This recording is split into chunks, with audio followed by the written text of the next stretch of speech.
Hi guys, welcome back to Weld.com. I'm Mikala and today we're going to be talking a little bit more about TIG welding.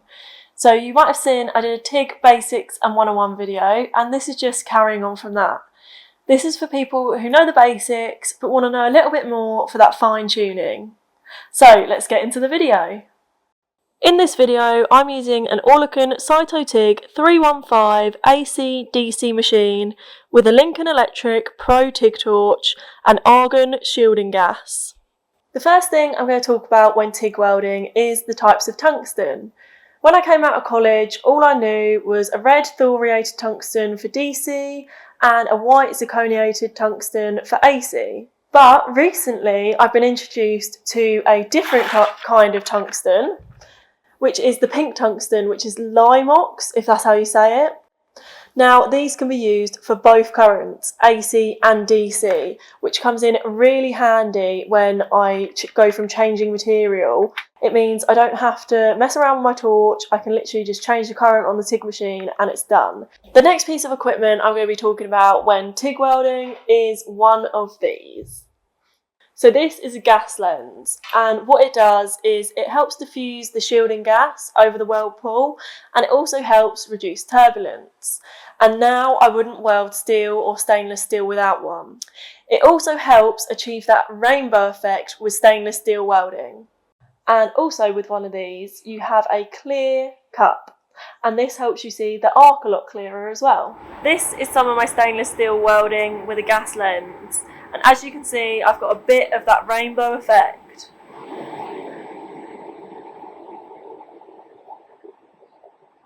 But for aluminium, I like to keep a ceramic cup, as I don't see much difference using a gas lens to a ceramic cup. Another thing with TIG welding is pulsed TIG welding. Now, this is basically where the current pulses, but it definitely gives you that laying down dimes effect.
Another thing you can change for fine tuning when TIG welding is the AC balance.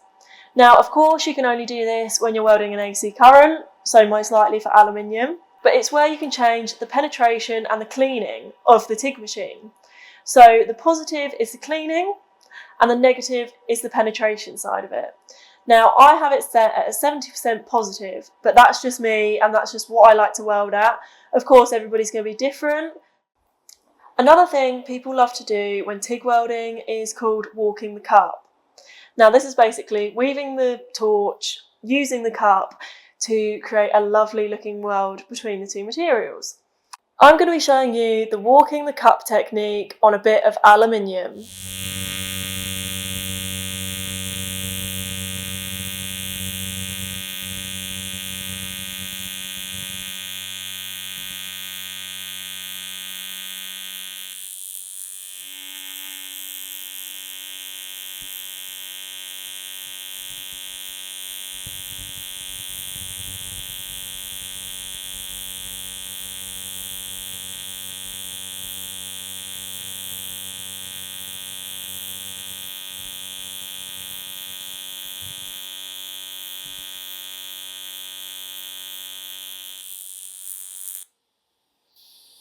As you can see, I'm not the best at the walking the cup technique just yet, but I'm hoping to get some more practice on some stainless very soon. Feeding the rod. Now, this is something I really struggled with when I first started TIG welding. I used to just dab it into the weld pool until my hand got too close for comfort or until I ran out of filler rod, which means I could only do short lengths of weld and it wasn't very good, and I saw everybody feeding it with their hand. How I feed the rod is I hold it like a pen and I just move these two fingers.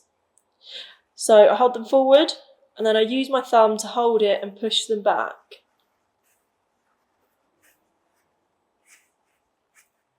So I'm using my two fingers to loosen it and then sliding it down with my thumb. So I now feed the rod through my fingers, which means I can use a whole length of filler rod in one weld, which obviously means I can do a long length of weld without stopping. I also suggest thinner gloves when TIG welding so you can feel the filler rod a bit better. If you use really fat, chunky MIG gloves, you can't feel it as well and it's really hard to feed it through your fingers. If you're a beginner TIG welder, I suggest you use something called a TIG finger. This helps you feed the filler rod. It's a little device where you put the filler rod in it and you just use your thumb to slide it down. Lastly, I'm going to give you some of my top TIG tips which I've learned from TIG welding the past couple of years. My first TIG tip is make sure everything is squeaky clean. TIG welding doesn't tolerate dirt. If you weld dirt, it goes like chewing gum, as I like to say, and it's just not nice. So I clean my material with 3M surface cleaner. I even clean the filler rod with the surface cleaner too. And then I go over the material with a wire brush. Now, with a wire brush, make sure you only use one wire brush per material. So you have one for aluminium, one for steel and one for stainless, because otherwise you'll cross-contaminate. My second tip is something you've probably heard me say so many times, but it's such an important one. It's always be comfortable. When I'm welding, I love to be seated, as you can see by my chair in my welding bay. And that just gives me something to lean on, whether it's the armrest or the welding table. It helps my welds. If I do have to stand up or anything like that, I make sure my body is against something stable and still, and this helps with my steel welds too. My third top tip kind of relates to being comfortable, but it's make sure that your torch hand is always supported. For instance, I hold my torch in my right hand, but more than likely I'll be holding my left hand underneath it so it rides along the table smoothly. Or I even just use the table and move along that. This creates a steady weld, whereas welding freehand, you're not leaning on anything, your welds are more likely to be a bit wobbly. Even some of the professional welders have support bars parallel to where they're welding, so they can just move their hand with ease and comfort. My fourth tip is do a practice run. I know this sounds stupid and I know this isn't always possible before you weld, but if you can, I highly recommend it. It means you can get the welding parameters right before you start welding, and obviously you don't want to get something wrong the first time you're doing it, and you can get your welding position right, where you stand, where you lean, etc. And this can make the world of difference when welding to help you achieve the best weld possible. My final tip for TIG welding is clean that tungsten. Every welder does it, every welder dips the tungsten in the weld pool every now and again. I do it quite a lot. But don't start welding with a dirty tungsten, you'll contaminate the weld. What I like to do is I have some clean, sharpened tungstens in my toolbox next to me when welding, so I don't have to get up to the grinder every time I dip my tungsten. Well, that's it from me. Thank you so much for watching. I hope you enjoyed the video, and if you do have any TIG welding questions, be sure to leave them in the comment section below or head over to the Weld.com forum page. I'm sure some Weld.com experts can answer all of your questions.